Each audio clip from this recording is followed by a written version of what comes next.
Assalamualaikum warahmatullahi wabarakatuh. Salam sejahtera bagi kita semua. Perkenalkan, nama saya Muti Santoso. Saya adalah mahasiswa PPG dalam jabatan kategori 1 tahun 2023 di Universitas Negeri Malang dengan nomor induk mahasiswa 23311703344. Saat ini saya bekerja di MTSN 2 Kabupaten Madiun, Jawa Timur. Pada kesempatan ini saya akan menyampaikan praktik baik atau best practice dengan metode STAR, yakni S. Situasi, T. Tantangan, A. Aksi, dan R. Refleksi. Situasi, kondisi yang menjadi latar belakang masalah.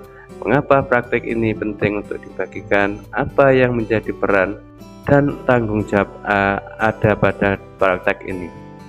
Kondisi yang menjadi latar belakang peserta didik masih bingung dalam menentukan pilihan karir setelah lulus dari MTS. Ada kurangnya memahami serta informasi yang dimiliki peserta didik terkait pilihan karir. Kondisi ini juga dipengaruhi oleh kurangnya layanan yang diberikan kepada peserta didik, khususnya dalam layanan bimbingan karir. Mengapa masalah ini penting dibagikan? Setelah melakukan identifikasi masalah serta mengetahui latar belakang masalah yang dialami peserta didik, maka masalah ini sangat penting untuk diberikan layanan. Layanan bimbingan klasikal dengan teknik PBL sangat tepat diberikan kepada peserta didik karena berbagai pertimbangan, antara lain: pertama, pemahaman karir peserta didik secara signifikan dapat ditingkatkan melalui layanan bimbingan klasikal, teknik problem based learning. 2. Pemberian layanan bimbingan klasikal dengan menggunakan teknik problem based learning terbukti dapat meningkatkan pengambilan keputusan pemilihan karir peserta didik MTS Rejosari. Peran dan tanggung jawab. Berdasarkan analisis dan wawancara dengan berbagai sumber, terutama rekan sejawat, maka guru BK dalam masalah ini dapat berperan dan bertanggung jawab antara lain: mengorientasi peserta didik pada masalah. 2. Mengorganisasikan peserta didik untuk belajar, membimbing, penyelidikan individu maupun kelompok, mengembangkan dan menyajikan hasil karya. 5. Menganalisis dan mengevaluasi proses pemecahan masalah. T. Yaitu tantangan. Apa saja yang menjadi tantangan untuk mencapai tujuan tersebut? Siapa yang terlibat?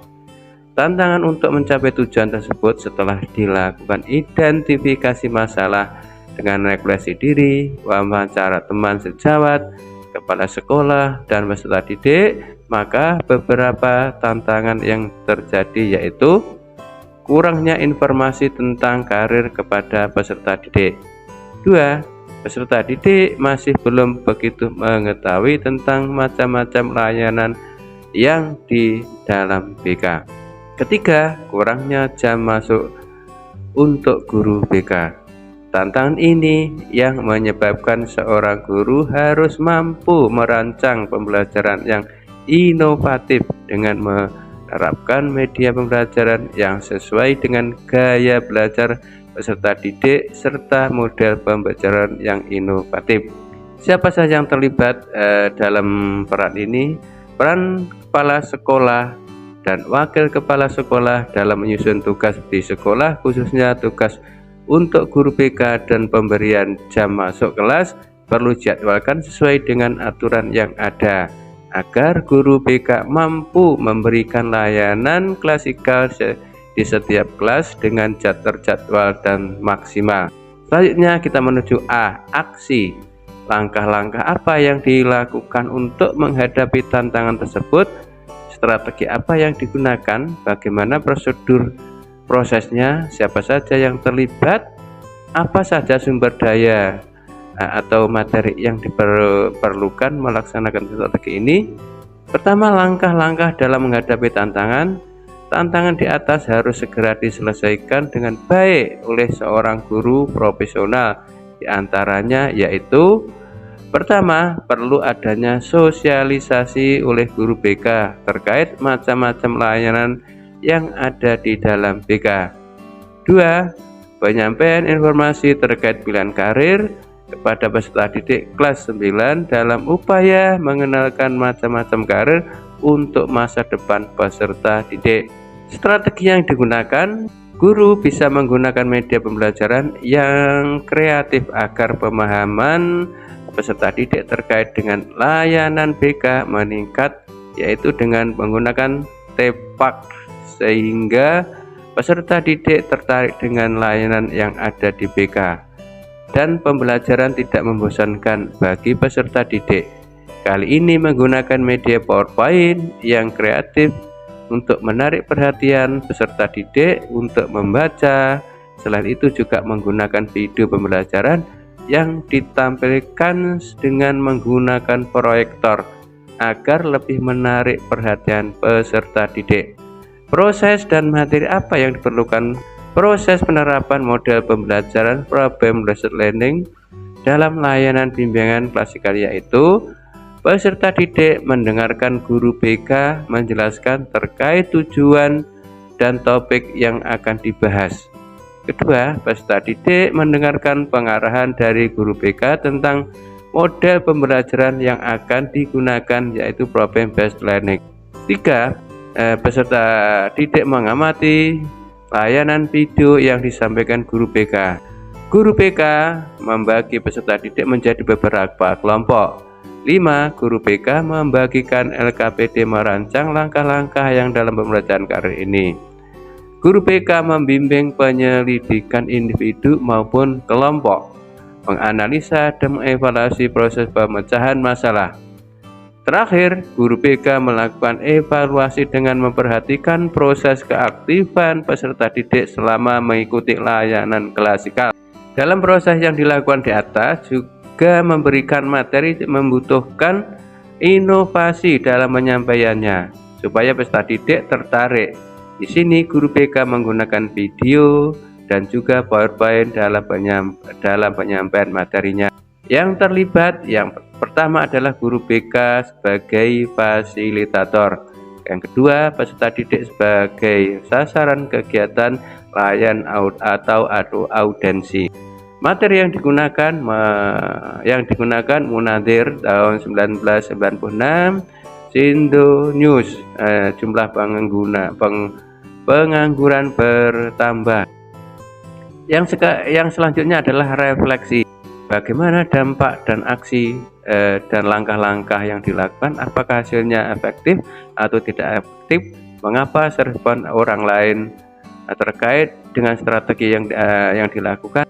Dampak dari penerapan model pembelajaran problem-based learning dipadukan dengan media video pembelajaran berbasis tipak membuat pengetahuan peserta didik lebih meningkat karena dalam pembelajaran peserta didik lebih aktif dan dituntut membaca materi yang menyelesaikan masalah yang diberikan ke dalam pembelajaran.